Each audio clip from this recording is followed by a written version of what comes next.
Scottsbluff County Commissioners have given the green light for the Sheriff's Office to take part in a national program which lends former military equipment at no cost to law enforcement across the country.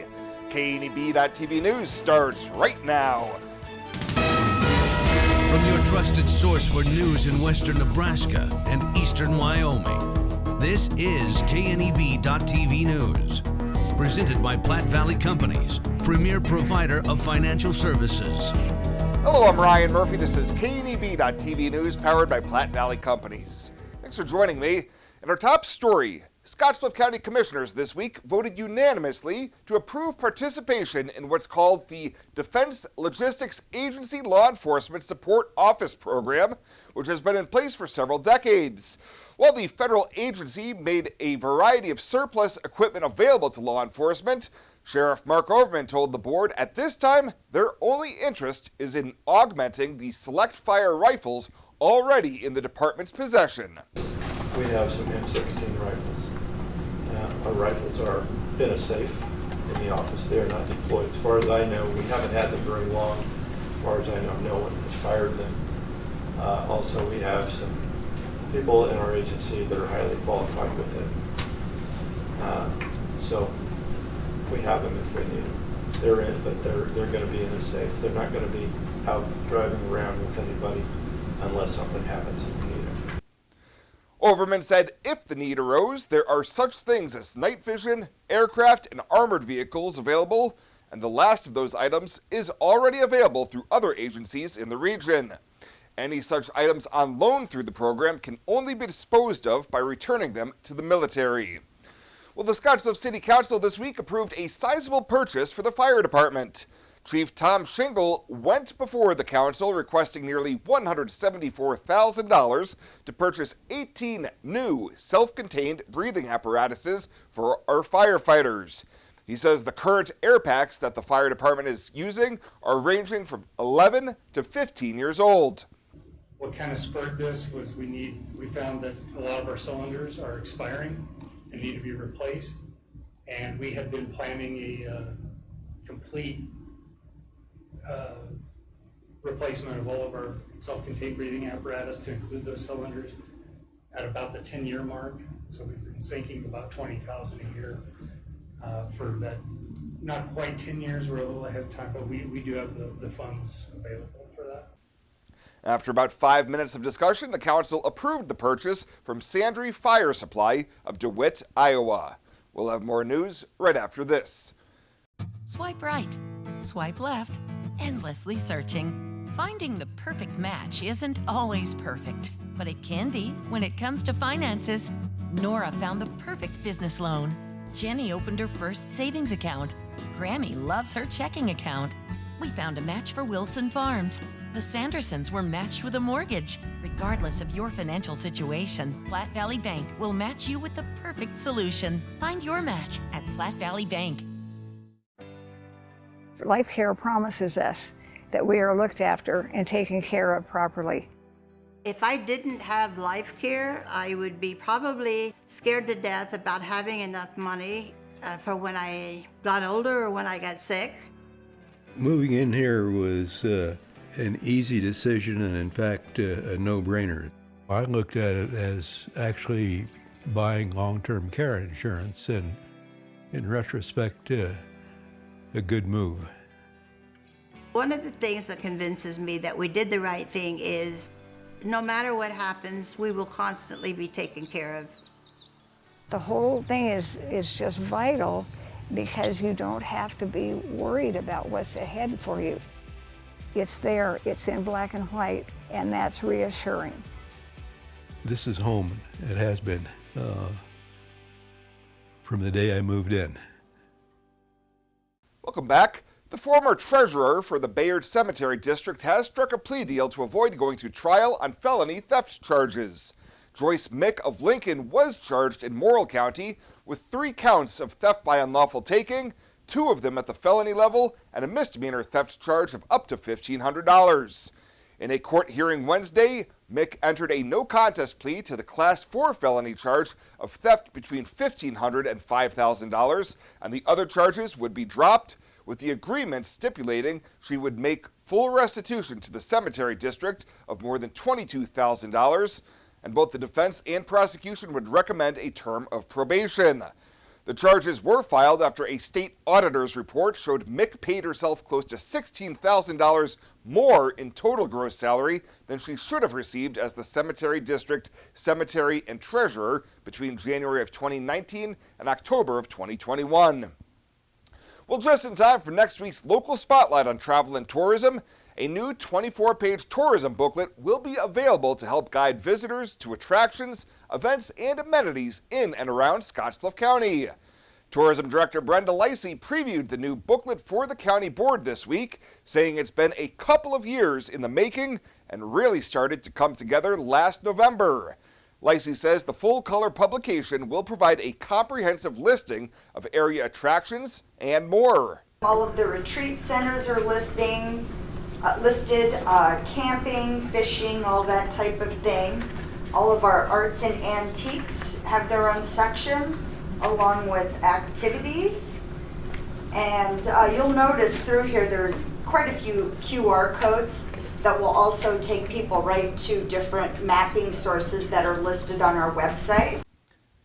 For information on dining, the new community calendar, and other items that may change more frequently, the booklet has QR codes that will take smartphones to the appropriate tourism website page that's updated frequently. Lacey says it may be a bit more expensive than past brochures when it comes to producing and distribution, but she thinks it will pay dividends through increased visitation and related spending. And 4 Nebraska firefighters will be among the 144 honored during the 42nd National Fallen Firefighters Memorial this weekend. The National Fallen Firefighters Foundation is highlighting the sacrifice of 79 firefighters who died in the line of duty in 2022 and 65 firefighters who died in previous years.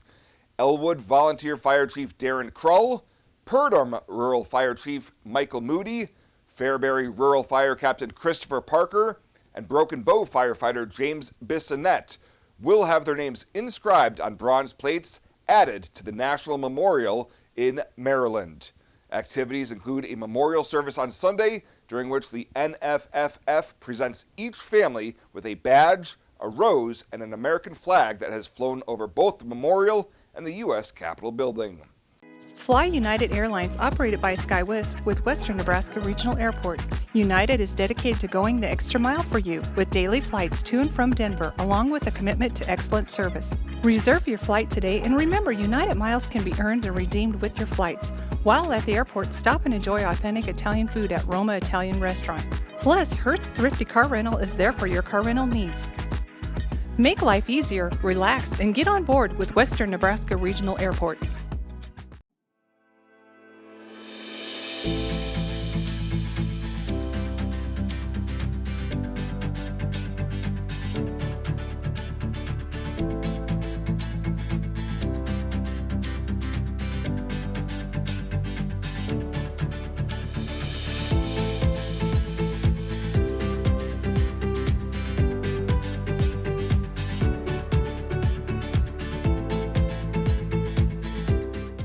Welcome to Kelly's Liquor, your liquor cabinet. Whether you're a wine enthusiast, a whiskey sommelier, a tequila connoisseur, or you just love your beer, Kelly's has the best selection of what you're looking for.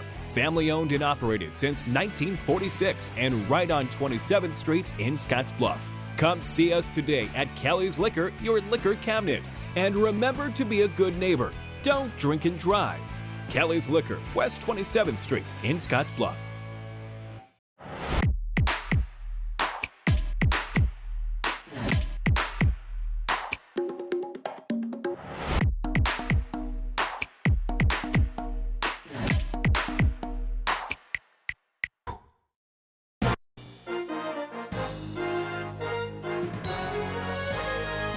This is KNEB.TV Ag News from the FNBO Ag Desk.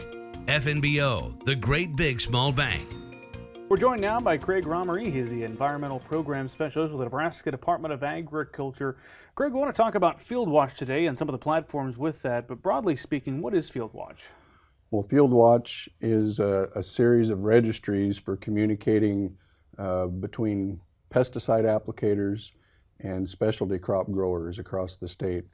And the main purpose is to reduce the instances of drift to those specialty crops, which certainly can have crop damage and cause some problems there. And many of these sites are small and maybe hidden from view, and so having this map and these registries available is a benefit. And so there's 3 registries. One's called FieldCheck, and that's for pesticide applicators to use, where they can sign up and get some features from the system. DriftWatch is for specialty crop users, and they are the ones that are creating accounts and putting their sites on the map. And then there's a registry for just commercial beekeepers. Again, they're creating an account and putting their apiary sites on the map. So as you mentioned, people have already added a lot of data to this website, and I think the message we're out there sharing today here on Market Journal is the fact that data is available for our producers out there as well as commercial applicators. Talk about how a user can actually physically go onto that website. Well, again, it's for these different users groups to prevent pesticide drift. So when I say pesticide, that is all encompassing. That can be herbicides, insecticides, fungicides, and so forth. And it's mainly for outdoor applicators, so that that have the potential to drift, and so we're trying to prevent that. And those people could be farmers, commercial applicators, acreage owners, mosquito control applicators, state and county vegetation management people. And so they would go to the website, and I'll give that a link for that. They would create an account and then get whatever benefit they want from that. Mm-hmm. Talk about getting onto that website. What's the website, that people can go there, and what are some of the details they need to know?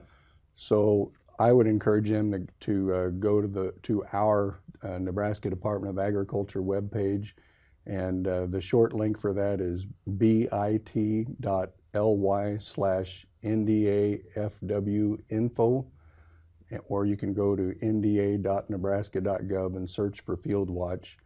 And that page, there's links at the top for applicators. There's also links in the middle for specialty crop growers, and then on down the line there's a link for beekeepers. Speaking for myself, when I was on there, there's a lot of helpful information on there for producers and commercial applicators out there. But from your perspective, why is it important that a producer takes advantage of this data out there? Well, you can, again, it's for reducing pesticide drift. You may not know those folks are out there, even if they're relatively close to your farm or your ranch. And it's easy to do, and it's free, so they can register. As an applicator, they can create an area when they register as an applicator, and they can get notifications when new information is added to the map. So that would you wouldn't have to look all the time before you're doing an application necessarily. If you had that, you would get notices when new info is on the map since the last time you looked. There's other features for applicators. There's new this year, they're also mapping corn and soybeans, and because the high number of acres of herbicide tolerant crops, there's a value to knowing where those non-herbicide tolerant crops are if you're spraying nearby. And there are several pesticide herbicide labels that have restrictions or precautions on what to do if you're spraying nearby those crops.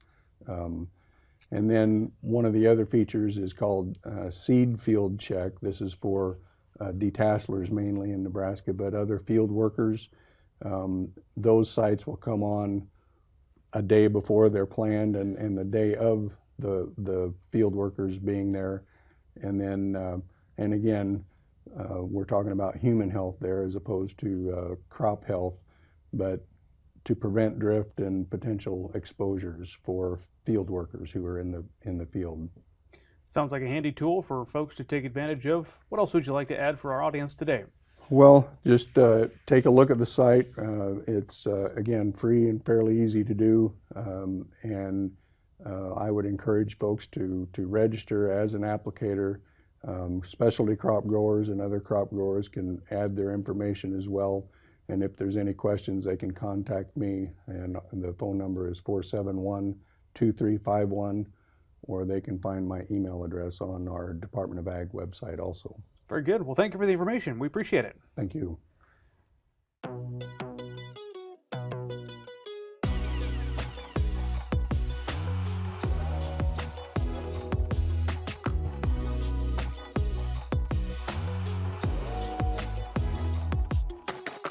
Logos in Gearing is the place to get all of your school spirit gear, personalized gifts, and promotional items for your business and employees, and banners for any special event. Logos is also the only place to stop for custom screen printing or embroidery. You can even design it yourself on their interactive website.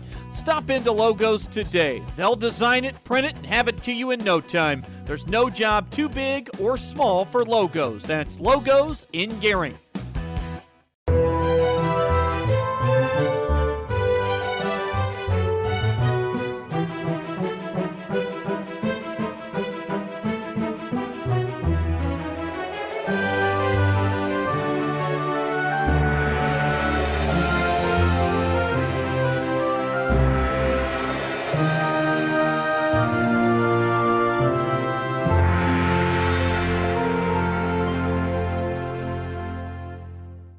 Let's take a peek at what's happening on your weekend community calendar.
The community calendar is brought to you by Riverstone Bank.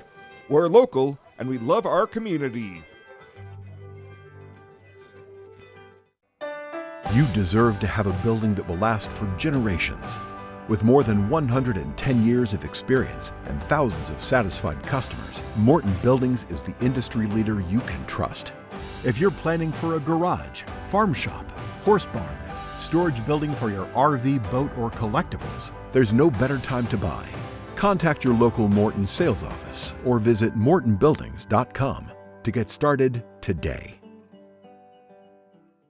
At Platte Valley Bank, we want to help you plan for tomorrow while you enjoy today. Our personalized trust services can help you do just that. You've worked hard to build your legacy, and you want to make sure that gets passed on for generations to come. We offer the professional guidance necessary to ensure that happens according to your wishes. We pride ourselves in being friendly and professional while offering a highly tailored full line of trust and estate planning services to accommodate you.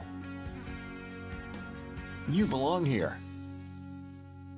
And finally tonight, as we close in on the final days of the school year, a pair of second grade teachers at Roosevelt Elementary School in Scottsbluff are reaching out to the community for adults willing to help them promote a positive attitude about reading among their students.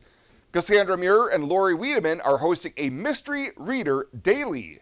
Someone who the kids try to guess who it is before the guest sits down for 10 to 15 minutes and reads them a book.